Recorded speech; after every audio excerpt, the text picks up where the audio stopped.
I'm going to be doing another product review, and I'm going to be talking to you about a new product out on the market, and that is the Rimmel Scandalized Flex Mascara. And I got mine in the color Extreme Black. I was walking around Walgreens, and if you follow me on Instagram and Twitter, you may have seen me post a picture of this mascara when I bought it. And anyway, so I saw a Nude display at Walgreens, and I picked it up. So let's talk a little bit about the mascara itself first. I paid about $7.99 or $8.99 at Walgreens, which is actually a little more expensive than I've seen it online. It's retailing at $6.99 at Ulta, which, you know, is a $1 to $2 difference.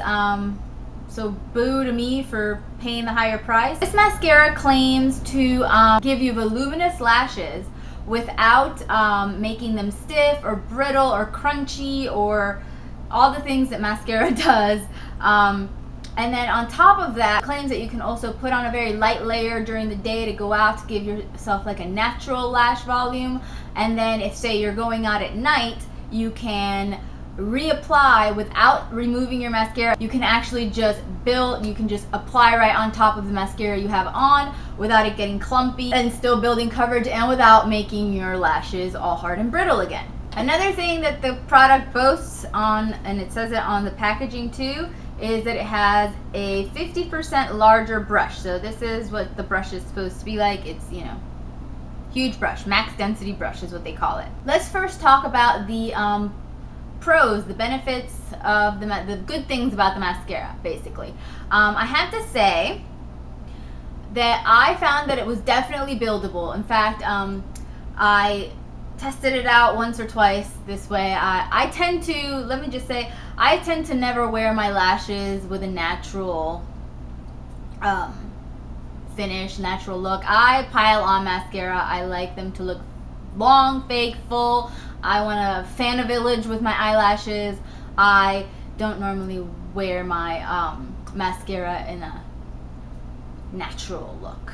But I decided to try it out for the purpose of testing it, and I did apply my mascara one morning and just did one quick coat, and then later on in the middle of the afternoon, when I could take it no longer because I just couldn't handle that my lashes didn't look, you know, ridiculous, I added more mascara, and I have to say that I was pretty impressed that it didn't get overly clumpy. I mean, it's not that it's never going to get clumpy, because it will.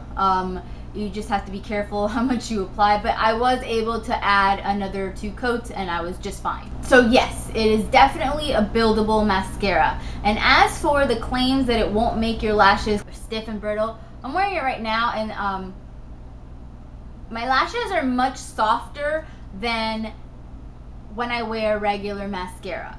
Are they like super soft, like I'm not wearing anything? No, because I'm wearing something on my lashes. But they do feel significantly softer. They're not as crunchy. And I find that the less of the product you wear, the more this claim is true. So when I have like the one layer on, I'm trying to have the natural look, which I really hardly ever try to do.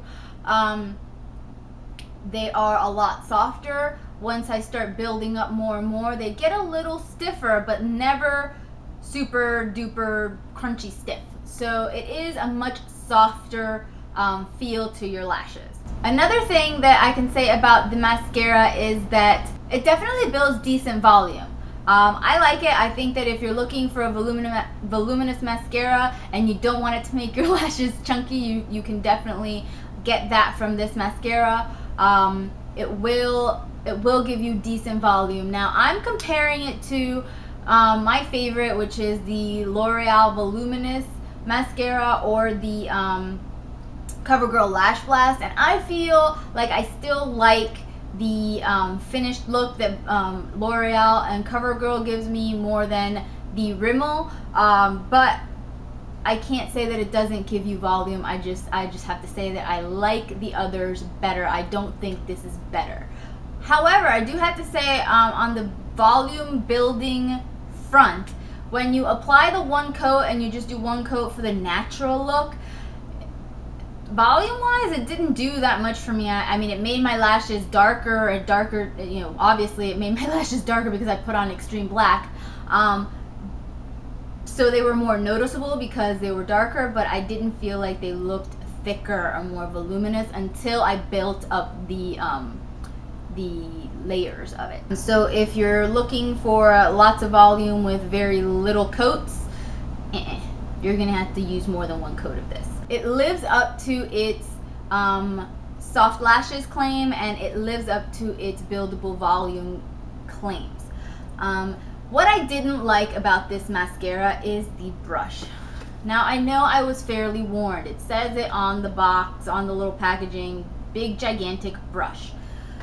I should have taken that as a huge warning because I'm not a fan of gigantic brushes. I find them to be messy and difficult to use, and I tend to, because they're so big, I always tend to get mascara on my lids or just I smear it places. So I don't like that. I feel like the large brush makes it messy. So let me just show you the brush as I pull it out of the tube. So as you can see, the tip of the brush has a lot of product on it, so you definitely have to clean that off. It can get kind of messy. And that's the brush. Look at how big it is. Look. It's almost bigger than my eye. For the purpose of comparing, I'm going to show you some other brushes side by side. This is the brush. This one is the Rimmel brush, and this is my CoverGirl Lash Blast. So the Lash Blast is actually the closest to it. I actually think that the CoverGirl Lash Blast mascara has the biggest brush, and sometimes I find it a little difficult to work with, but it's not as difficult as I find the Rimmel. Now here is the Rimmel Flex brush compared to another Rimmel brush, and this is the Sexy Curves Full Volume Mascara. I mean, look how much thicker and bigger that is. And then here it is compared to my current favorite L'Oreal Voluminous Mascara, and that's the False Fiber Mascara. So this, obviously the False Fiber Mascara is longer and thinner, and this one is shorter but just huge. My major flaw with this mascara is the brush. I find it very difficult to work with because it is so big. If you're the type of person that is always in a hurry in the morning and just trying to rush out of the door, this might be difficult for you, because I know I tried to apply this once in a hurry trying to run out the door, and I got like a big black splotch of mascara right on my eyelid, which didn't help. So you're gonna have to have a slow and gentle hand when you apply this, because it's the brush is a little big and thick. If you happen to love big brushes, then this is the mascara for you. I mean, this brush is huge. But for me, I tend to find it a little bit difficult to work with. I don't think it's I mean, the brush size is not enough for me to just ultimately decide I'm never going to use this mascara again. I've been using it pretty steadily for the past few weeks, and I do like the results. I like how it works. I just have to work slowly with it so that I don't get it everywhere. And then the other thing that I noticed about the mascara is that it's a little bit more difficult to wash off. I will take my makeup off with a makeup wipe, and then I will remove my eye makeup with eye makeup remover, and then I'll use my cleansing oil to kind of really get in there and wash everything off. And I find that the next morning, even sometimes, I still have mascara, so I'll have like a little bit of black going on, like under my eyes, like I never washed off my makeup when I use, you know, 3 methods to get things off, to get my makeup off and make sure that it's all gone at the end of the day. So I found that a little bit surprising. It is a little bit more difficult to wash off, and this is not the waterproof version. Overall, I think it's a very good mascara if you're the type of person that likes to be able to reapply mascara at the end of the day because you're going out you're going out to meet friends or family or a date after work, and you kind of want to build up your lashes.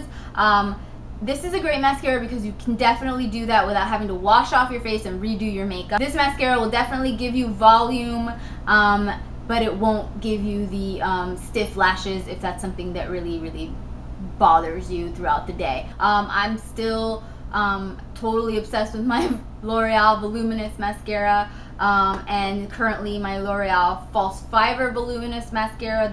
I love this mascara. So does it beat that out for me? No, personally my preference is for the L'Oreal one, but I do think that this is a good mascara. The price is fair. It's definitely less expensive than the L'Oreal mascara.